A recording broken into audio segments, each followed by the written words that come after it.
নমস্কার বন্ধুরা, আজকে আমি বানাচ্ছি এগ তরকা। খুব সহজে আপনারা এটা বাড়িতে বানাতে পারবেন। তবে ভিডিওটা আপনারা শেষ অবধি দেখতে থাকুন। তরকা বানানোর জন্য এখানে আমি 200 গ্রাম তরকার ডাল নিয়েছি। ডালটা আমি সারা রাত জলে ভিজিয়ে রেখেছিলাম, খুব ভালোভাবে ভিজে গেছে। ডালটা আমি এবার সেদ্ধ করে নেব।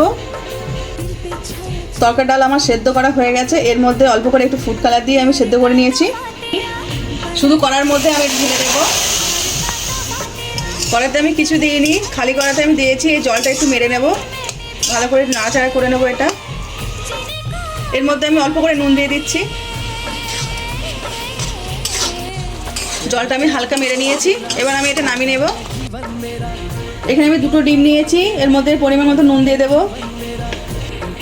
নুনটা আমি এবার মিশিয়ে নেব এর সাথে।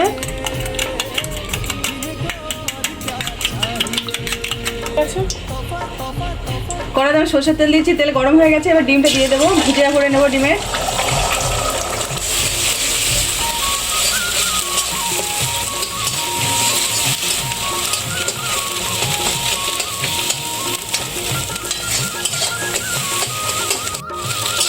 আর ডিম ভুজিয়া হয়ে গেছে, এবার আমি নামিয়ে নিচ্ছি।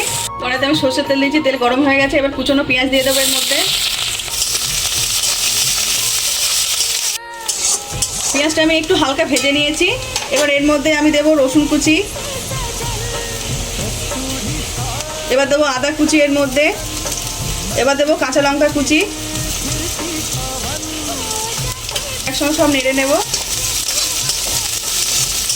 এবার এর মধ্যে দেবো টমেটো কুচি। এবার একসঙ্গে সব মিশিয়ে নেব। অল্প করে নুন দিচ্ছি, আমি তরকা ডালে নুন দিয়ে সেদ্ধ করেছিলাম, ওই জন্য আমি অল্প করে নুন দিলাম।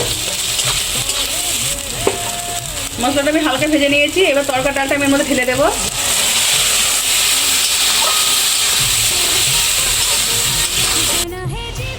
এর মধ্যে অল্প করে রেড চিলি পাউডার দিলাম। আমি এর মধ্যে তরকা মশলা দিচ্ছি। তরকা মশলা আমি দিলাম সানরাইজের।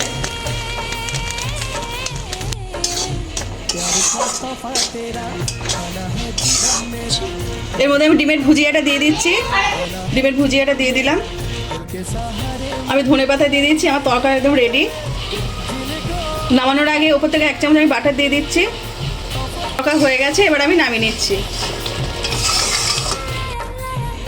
আমাদের এগ তরকা একদম রেডি।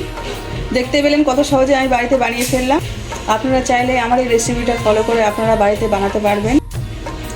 আজকে আমার এই রান্নাটা যদি আপনাদের ভালো লেগে থাকে তাহলে লাইক করে দেবেন, শেয়ার করে দেবেন। কেমন হয়েছে কমেন্টে জানাবেন। আবার নতুন নতুন রান্না পেতে গেলে আমার চ্যানেলটা সাবস্ক্রাইব করে দেবেন।